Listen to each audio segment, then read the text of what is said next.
The Galley Hotel Bar and Grill is on Highway 12 in Webster. Comfortable non-smoking rooms and their steakhouse and bar are open 7 days a week with the grill opening daily at 5 p.m. Daily specials and popular Wings Wednesdays with over 14 sauces with traditional bone-in or boneless wings. Thursdays feature Chislick special night and their slow-cooked prime. The South Dakota Army National Guard helps you get an education and prepares you for life. Joining the South Dakota Army National Guard gives you more than just pride that comes from serving your country. You can earn benefits that help pay for your education and expenses, and you can complete your education while you serve. The South Dakota Army National Guard offers many programs for every type of student, whether you're still in high school, attending college, or working toward a vocational certification. For more information, visit our Facebook and Instagram pages or at nationalguard.com/SD. World-class service with hometown friendliness. That's what you can expect from the staff of Haler Automotive. We sell new vehicles from both Chevrolet and Buick, along with a good selection of late-model pre-owned vehicles. And if you're looking for something a little more vintage, come take a look at our classic car showroom, Highway 12 Classics.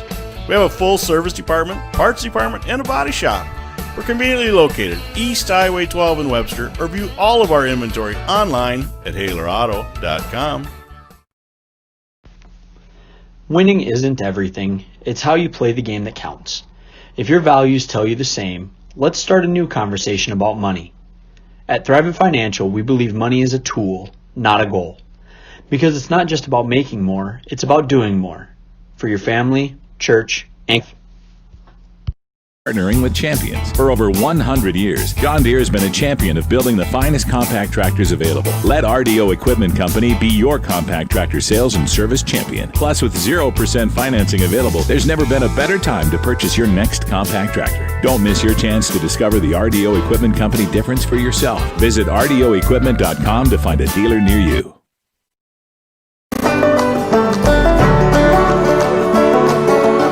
I'm Tegan Mason. I'm Carson Hamill. I'm Andrew Odden.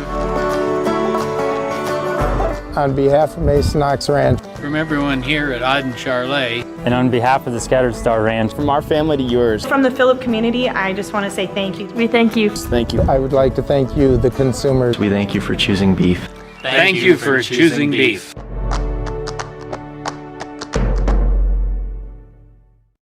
Life's an adventure filled with excitement, challenges, and achievement. Farmers Union Insurance can provide you the safety net to keep you moving toward your goals and enjoying life's rewards. With multiple locations across the state, Farmers Union Insurance agents provide quick quotes and professional services you deserve. Since 1948, Farmers Union Insurance has focused on insuring the people of South Dakota. From the most remote quarter section to the busiest intersection, Farmers Union Insurance, insuring a brighter tomorrow. At A&W, it's called the original Bacon Double Cheeseburger because we invented it. You're welcome, world. 100% U.S. beef, crispy hickory smoked bacon, invented and perfected here. Not to mention, it's just better with made fresh A&W root beer.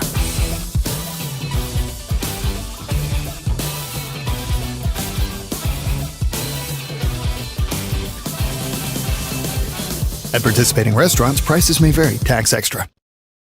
Even simple tasks of everyday life can be overwhelming after an illness or injury. When you're facing physical challenges, physical therapy services at Sanford Health can provide the extra support you need. Our integrated team will help you regain your mobility and strength, getting you back to daily activities as safely as possible. We will focus on your recovery so you can get back to feeling more like you. To make an appointment at Sanford Health in Webster, call 605-588-3186. The Galley Hotel Bar and Grill is on Highway 12 in Webster. Comfortable non-smoking rooms and their steakhouse and bar are open 7 days a week with the grill opening daily at 5 p.m. Daily specials and popular Wings Wednesdays with over 14 sauces with traditional bone-in or boneless wings. Thursdays feature Chislick special night and their slow-cooked prime rib is served on Friday and Saturday nights. Check them out on Facebook or call 605-345-9989 for reservations.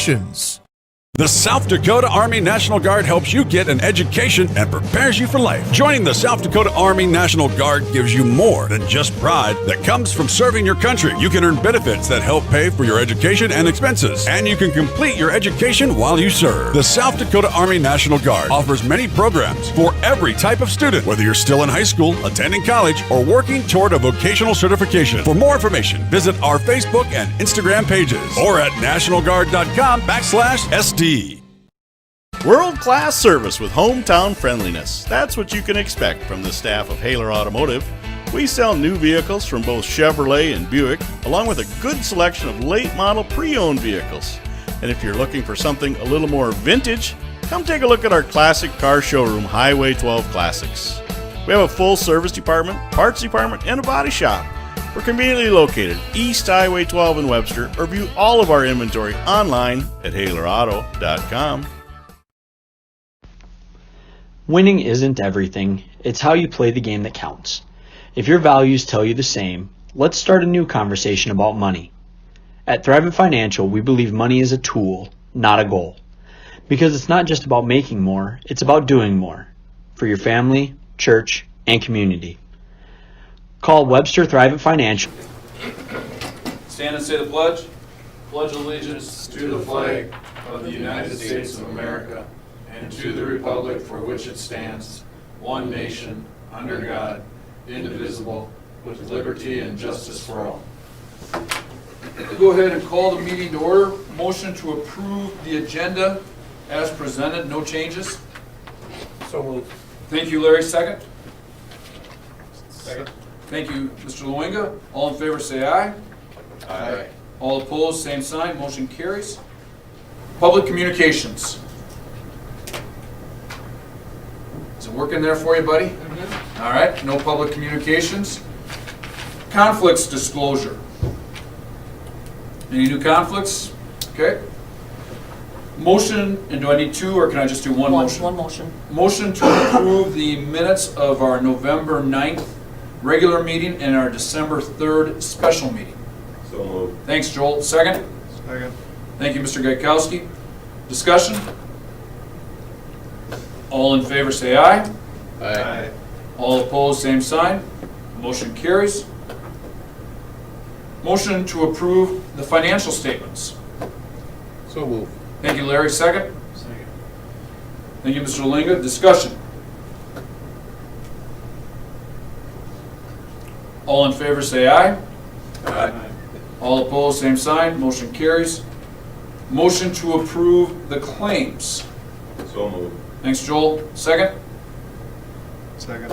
Thank you, Aaron. Discussion? The water fountains, were we able to use CARES money or? Yes, we've expensed some of it, but we got a grant. And then the Booster Club also donated money for a fountain. Okay. We got a grant through the South Dakota Community Foundation. Okay. About 5,000, was it? 5,000, yep, and then the Booster Club paid for one. That's quite an investment, you know, the water fountain's $14,000, but I was at the Army not too long ago, you know, and held the bottle up there, and I forget the number on it, but it does save a lot of bottled water. And they're popular. I mean, I know that you see people there filling up those bottles. I mean, And germs, yeah. you know, Right. hands. Yeah. How many? Yeah, works out great. That's cool. Well, we don't have them all in yet, but we're replacing everyone in the building. I'm not sure if that's 9. I can't remember for sure what the amount is. Any other discussion on claims? All in favor say aye. Aye. All opposed, same sign. Motion carries. Motion to approve supplemental budget 4-12-20. So moved. Thank you, Larry. Second? Second. Thank you, Joel. Discussion? I think we just hit the majority of that there. Yes, it's just basically all grants that we've received that we didn't have budgeted. And I will tell you, I've seen Mr. Tobin using that $3,800 piece of equipment every day down in the weight room. It's it's a pretty neat contraption. If you can get a chance down there to see what he's working with trying to put together a program for the men's basketball team, and there's a bunch of other high school kids in there working out, seeing a few more girls. I mean, it's pretty nice to see. All in favor say aye. Aye. All opposed, same sign. Motion carries. Motion to approve our LAN member. So moved. Thank you, Joel. Second? Second. All right, thanks, Marty. Discussion? I'd like to nominate Larry. Larry, you should nominate Joel quick. I mean, you can maybe keep it going. I'll tell you that Zoom, they wanted to sign on at 11. I think it was 4:15 when we got done. Wow. Is that right? And did, you know, a lot of the legislative, of course, it's just what they're proposing.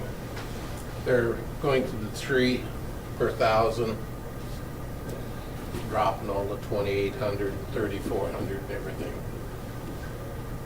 That was basically most of it. There was a few COVID things, but they'll all be over before the legislature acts. So you mind doing it again?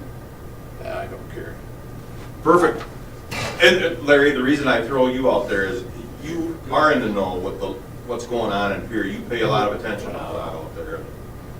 It's what gets done is what kind of bothers you. We spend hours at something, they're discussing it. Not gonna happen. There was one thing I was gonna mention. On the financials, I noticed those meals. I should have brought that up earlier. Now that's each month, was it 21,000 or whatever? I was just curious how you submit that, and I should ask you earlier. Because we have to track every day, because, you know, we have free meals now. So Yeah. we still have to track everyone that comes through the line. So we have to count how many meals are served. So it's an actual count, and then you That is an submit it. actual count, and then we submit a claim once a month. And then the amount, is that the same as what we got before per meal and a free meal? Well, no, we're getting, all the meals are counted as a free meal, so we're getting the free meal rate. Okay, that was my question. I should ask you earlier. No, Sorry. and that's fine. And the only other thing is, like with the free meals, breakfast, lunches are free, but they still have to pay for seconds or snack milks. That doesn't qualify. Lori, is that through the end of the school year, or? Yes, it got extended that through the end of the changed? school year. Okay. Okay. Any other discussion? All in favor of Larry being our LAN member again, say aye. Aye. All opposed, same sign. Motion carries. Dr. Block, thank you for appearing via, is it Zoom? Zoom. Zoom. We'll go ahead and turn it over to you. We're moving right along tonight. Okay. The first thing that I have on my list is a COVID update. We did go through some of the statistics today, and we've been trying to keep track of this. We have a student spreadsheet and then also a staff spreadsheet. The student spreadsheet kind of gives us an idea of how many students are out at any given time, or close contacts if they're quarantined. Currently, right now, we have 1 middle school student and 2 high school students that have tested positive. And so those are current cases right now. And then with the staff, we have 1 elementary and 3 secondary. I can tell you 2 of the 3 secondary are my wife and myself. We will be back on Thursday. The other person at the secondary level should be back on Thursday as well, assuming that, you know, health is fine. We currently have about 53 students, K through 12, that are quarantined as close contacts and or are positive. And then I wanted to let you know, just to give you an idea of the frequency of testing that's been going on with our school nurse and staff. Since December 1st, Heather Gaikowski has actually tested 19 folks. Now, some of those are multiple tests. We have had some staff members that have been symptomatic and then had tested, and then others that have been tested just to be cautious because they've been around somebody that had tested possibly recently. So she's kept busy with that. So I don't know if you have any questions regarding COVID right now, but those are the statistics I have as of this evening. How many tests did we have? Mr. Lewinka had a question of how many tests did we have? 160. There were 19 since December 1st. No, how many total tests do we have though available to use? I could go back farther, but I just chose December 1st as a. We started with 120. 120? So we already used the 6. But I don't know if that's all we've received or if we've received new kits. I don't know that. Yeah, I don't know if Heather has received any new ones. I'm not sure.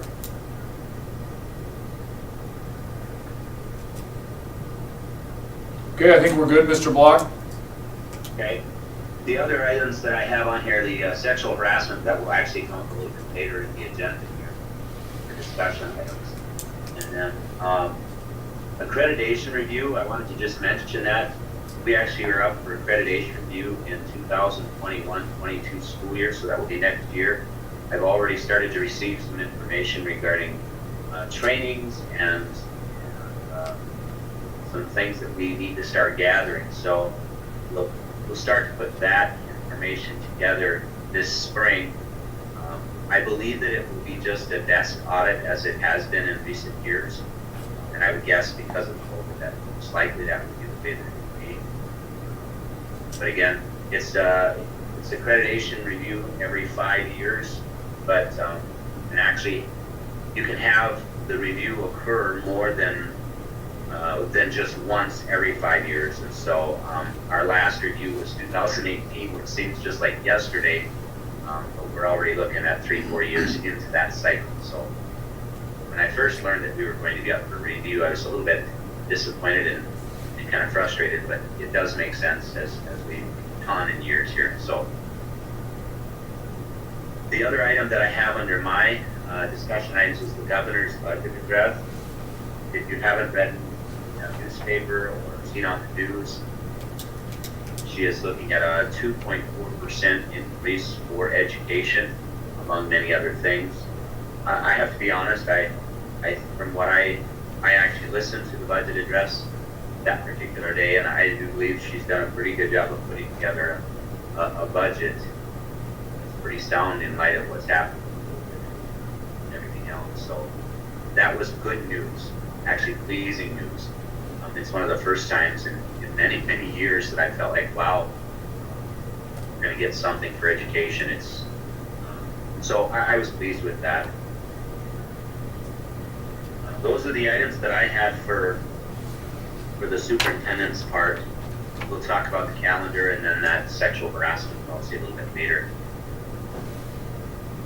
Okay, any comments for Dr. Block?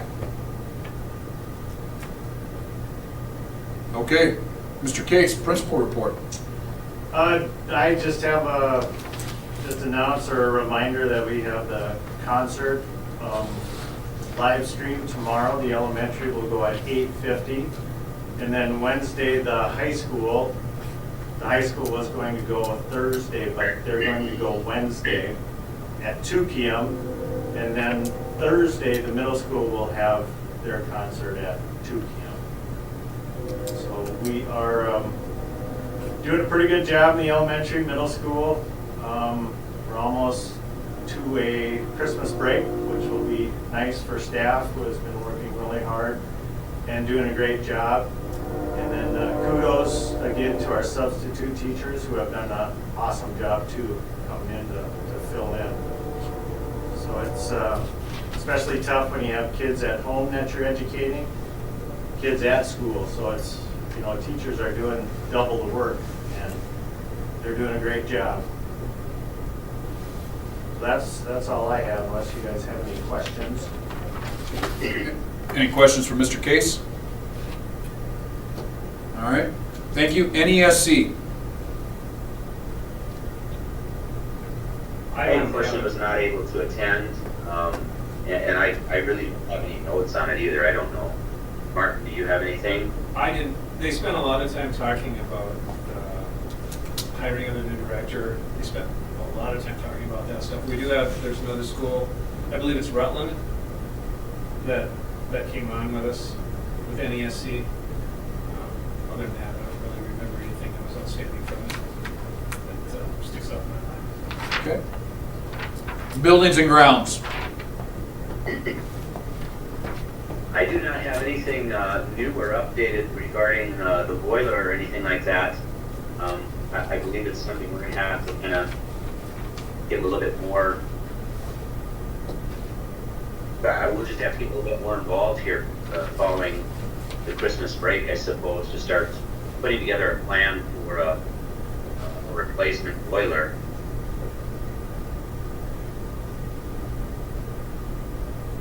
The only comment I'd have on that, I did have a few people ask me, is the boiler really that old? You know, I'm like, yes, it is. And they just can't imagine it, I think, by reading about it. I don't know, you know, if a picture's worth 1,000 words, a video can be worth 1,000,000.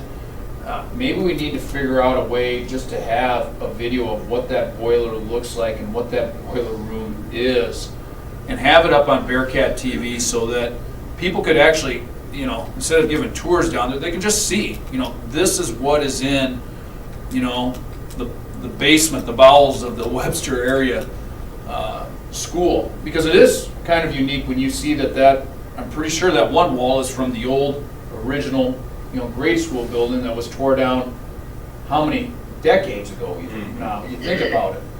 So maybe that would be something if Bearcat TV could help us out and put some type of video so that people could go and look at it. I know they go back and look at the games and they look at these school board meetings, and it might be nice for people to see that it really is that big, and yes, it really does look to be that old. So, anything else on buildings and grounds? All right. First reading on the Title IX / sexual harassment policy. I'll turn it over to you, Dr. Block.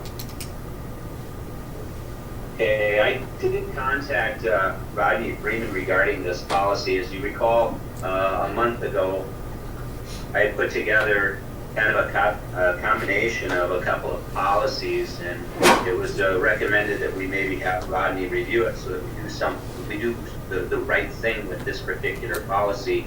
And that actually was very good advice. Rodney Freeman did review what we had, and he said, you know, really what you should do is just utilize, even though it's a very lengthy policy, utilize the policy that the Associated School Boards has put together. They've had a small team of legal consultants put those things together, review the school law, review the federal law, and made recommendations according to make sure that we follow the law. And so his recommendation is to approve that particular policy as our school policy. I asked him also about how schools are going to do the investigations, because in a school our size, we have a lot of folks that wear many hats. And he said that's going to be a challenge that a lot of schools have. I asked him if his firm was actually going to serve in that capacity where they would do investigations. Of course, he quickly reminded me that, well, if he did our investigation, then he couldn't represent us, that type of thing, which I kind of knew he would say. But he said he believes that there's actually going to be perhaps a group of former school administrators that maybe have retired that are going to serve in this capacity. He said that's where he believes some of this is going to come from, so that you're going to see independent groups that can serve as investigators, because that's really how the process should work. And so that's going to be his recommendation to us in the future. Is if we have to deal with it, we should hire an outside source to do the investigation, and just follow his guidance or another legal counsel's guidance as we walk through the process. So that's what we plan to do. I don't have the actual policy ready to put onto our policy manual sheet, but I'll have that by next month. Any questions on that? So the policy that we would have, is that for if there was no criminal, if there was no criminal investigation going on, or why do we investigate something? I would assume if there's a sexual assault, wouldn't the law be involved, or is it up to the school to do that? Because we are an employee and we also have students, we are obligated to do some sort of investigations. And as Rodney Freeman said, he wouldn't recommend that we do it ourselves. You can have folks within your system, but that's not what he would recommend. I'm a little bit confused as to how we make the determination if it's something that we can solve mutually, or if it's something where the investigation does have to occur. But I think that's information that we will learn through training. We as a school district have to have at least one or two people attend some training as to how to identify what type of a case you're dealing with, as to whether the investigation should begin, whether it should be an independent investigation, that type of thing. So, why couldn't our policy be, if there's a report, we turn it over to law enforcement? Well, I can actually answer that. Number one, it can be both.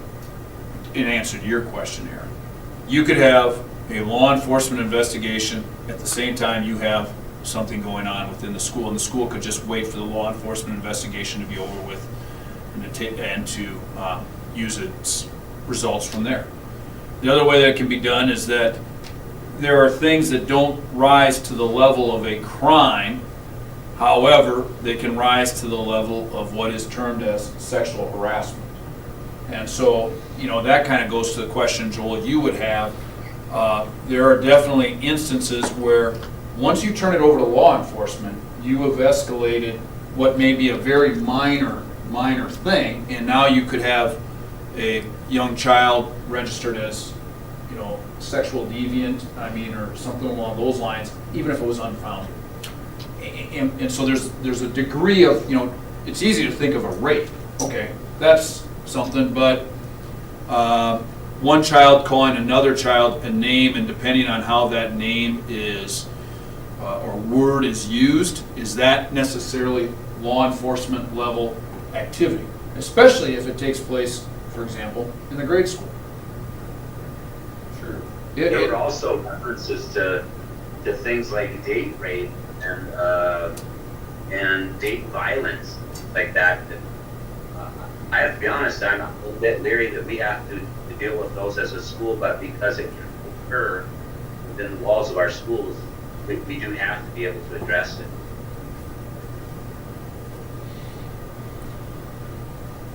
Well, I think my key thing is I want to see for sure what that Association of South Dakota School Boards does put together, because you can just turn on anything in the national news, and this is quite an area of discussion.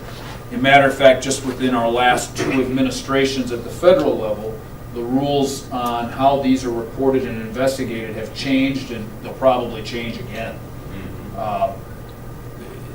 These are very emotionally charged subjects, and the people that, once they get put into their, the objective, neutral fact finders, we're going to want to have a good policy that our parents, our students, and our faculty, employees, they can rely on. That we've tried to spell it out as good as possible, or as best possible, so there are alternatives.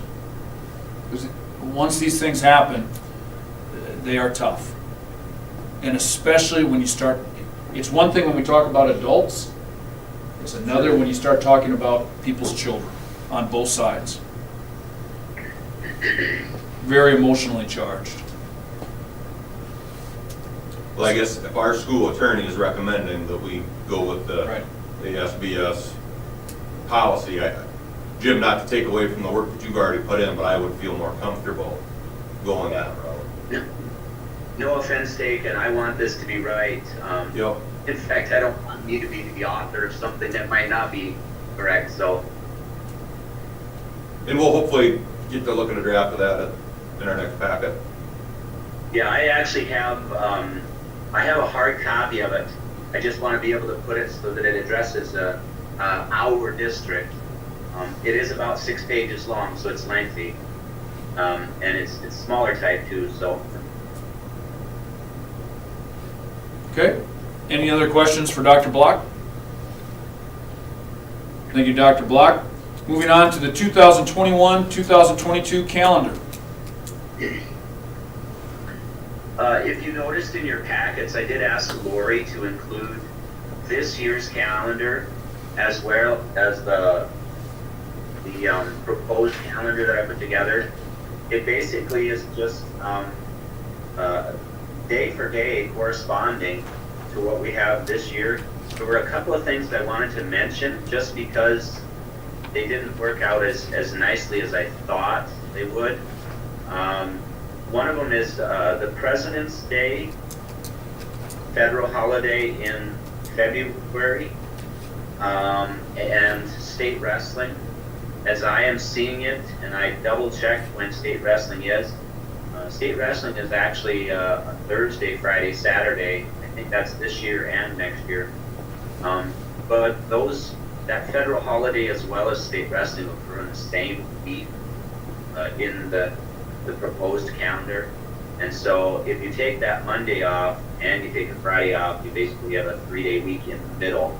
I'm not sure if that's where you guys want to go with that or if you want to do something different. We have talked about briefly not taking off the state wrestling every year, but previously we really didn't take President's Day off, mainly because we always took state wrestling off, so that's an item to discuss. And then the prom is going to be a little bit earlier on this particular calendar, as Easter has moved later in the month of April. I don't believe that will cause any conflicts or any issues. It was just something worth noting. And so does anybody have any questions regarding the calendar? This basically is just a proposal. We can finalize it and adopt it in January.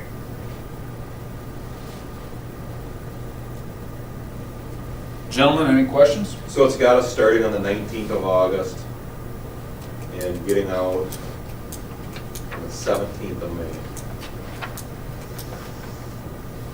The only thing that's different from this current year is that President's Day and prom. Did I hear that right, Dr. Block?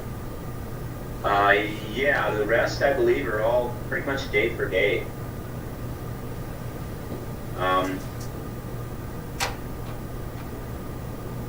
There's some slight changes, like the last day before Christmas break is actually a day later in this proposed calendar, but that's just simply by how things fall.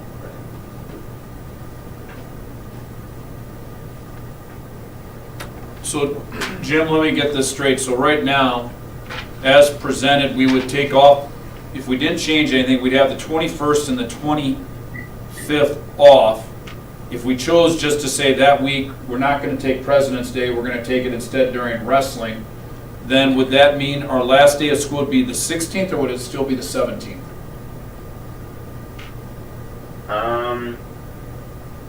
Well, the last day of school is the 17th, and that is us not going to school on February 21st and not having school on the 25th.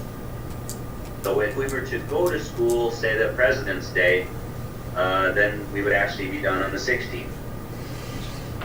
Which is, I'd rather have... Why not start on a Monday and finish on a Wednesday? Start the following Monday, you mean?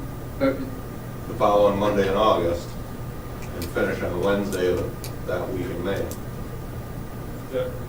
The problem with that is the first week of school, especially for the kids, but it's for everybody. If you go a full week, by the time Thursday, Friday roll around, it's like everybody's shot, especially the kids. It's especially for the little ones, kindergarten, first, second. It's a big adjustment. So we, in the elementary, prefer to start midweek if we could. That's training camp. Training. So then the question would be, do you just start on Friday and one day and then you just have one day Friday? I know I get a lot of comments from people that say we start school too early and they like the Labor Day issue.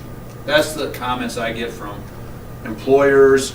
I get from people saying we don't respect the fair as much, you know. I hear that all the time too, and that's out there. I mean, at one time, the state did pass the law that said we couldn't start till after Labor Day, and that didn't last long, but They switched to the districts to decide. yeah, I don't, Yeah. it happened when I was The gone. vote of the people was such. I don't think it's a bad calendar. I mean, I could also throw out too, we just leave the 21st on there as a holiday, but then leave it in case all of a sudden we start getting too many snow days, or we could use it as one of those variable days. We aren't deciding tonight, but just some ideas for you to think about, Jim. Okay. Anybody else have any comments about the calendar? Okay. COVID information. Is there anything else we need to discuss in regards to COVID? I didn't have anything other than my summary stuff, unless Lori has some information, or I don't have anything additional. Gentlemen, anything else? Marty? Aaron? Is our policy good that we got? Are we good with what we set up? Hate to change it again, but. No, I think our policy right now is good. I can speak from experience. Aaron got hit with a close contact from a lunch table, and today was day 11 for her, and so this was her first day back in school. I was first contacted by the state of South Dakota today to say, we're calling you about a close contact, your daughter Erin. I said, I'm sitting there thinking, well, you know, that's not possible because she's been home. And they're like, I said, you mean from some time ago? They're like, oh yeah, some time ago. Matter of fact, she should be done with quarantine yesterday. I said, yeah, then that's correct. And then they just want to know if she had symptoms, and I said no, and they said thanks. So I do think that what we're doing with the 10-day is better. And I think actually with the day 7, I've heard quite a few parents trying to find the rapid test between days 5 and 7. And I do think we've had some students that have taken advantage of it, haven't we, Jim? I believe there are some, yes. So if they can get that negative test between days 5, 6, and 7, I think it's good. I do know that people have tried to get the tests from the state and have not. I know a lot of haven't had success. I know of, I think, 2 that have had. I mean, have you heard anything? We have not had success. So Joel is a swing and a miss. They said they were sending it, but they never did they? Mine? I have mine. Oh, you do? Okay. Yep. We'll go with Mr. Shoemaker 2 with the actual facts for tonight's meeting. All right. Otherwise, I think right now, COVID, you know, the key thing is there's still a lot of issues out there, and we hope people can be patient with us, especially as we work through the sports season. These gyms are getting full. And, you know, just like we were in Warner this weekend, that's a small gym, doubleheader, and, you know, they don't give us much room, and then the opposing boys basketball team takes up half of the seats that, you know, Webster even gets. So it's nice to see a lot of the folks are still trying to wear the mask. Remember, by wearing the mask, it does help keep our students there in the game. They're not going to be considered close contacts. They're not going to be subject to missing school if they are wearing the mask and you're wearing the mask, and hopefully we can keep the spread to a minimum. We do appreciate everybody's efforts on that. I don't have anything else on COVID. Like Erin, she got, for just in the lunchroom, how long are they in the lunchroom together? Dr. Block, or Craig, can you answer that question? Yeah, they're probably in there, it could be up to 25 minutes. Oh, they are there Depends then. on where they are in the line. For some, it could be just 15 minutes. If they're later on, if they come later in the line. Just seems kind of, you know, you're sitting there for that little bit and you get dinged for 10 days. Yep. Yeah. Yep. she got dinged, and then my other daughter got dinged playing basketball. So it's just the way it goes. Gotta watch that clock, take them COVID timeouts. I have talked to the kids, I just remind them, when you're done eating or socializing or talking, you just slip a mask on. Because when we go back and do the contact tracing, we're looking at the time on the camera just to see. And I don't mind if they get up, move around a little bit. As long as they're not running and hollering and yelling. And I think it took out all of her friends. I mean, it's that whole group of girls, 8th grade girls, if you can imagine. I guess they have things to talk about and solve at lunch. And I'm sure she's not watching right now, so I'm safe, but it does seem that lunch is a popular place right now where kids are getting hit with quarantine. Is that a fair statement, Craig? Yep, yeah. A lot goes on at lunch, or a lot of the contact tracing is at lunch. Yep. You make me think of this, like horses or to put on the feed bag. Yeah. I'm not saying that. All right, moving on. Anything else? All right, motion to move into executive session for negotiations of personnel. Thank you, Joel. Second? Second. Thank you, Marty. All in favor say aye. Aye. All opposed, same sign. Motion carries. We will just come out of executive session to adjourn, so that'll conclude our meeting for tonight. Appreciate you guys coming, and appreciate again Bearcat TV taking care of that for us. You're an awful lot quieter tonight. Maybe it's because your partner's gone, but you scared Mike away, or what? I might have scared Mr. Wiley away. Facts. He was at rest. Yeah. Oh, yeah. Send him a text. Look forward to a spirited debate. All right, we're good. We'll wait till you get everything unhooked before we go into executive session.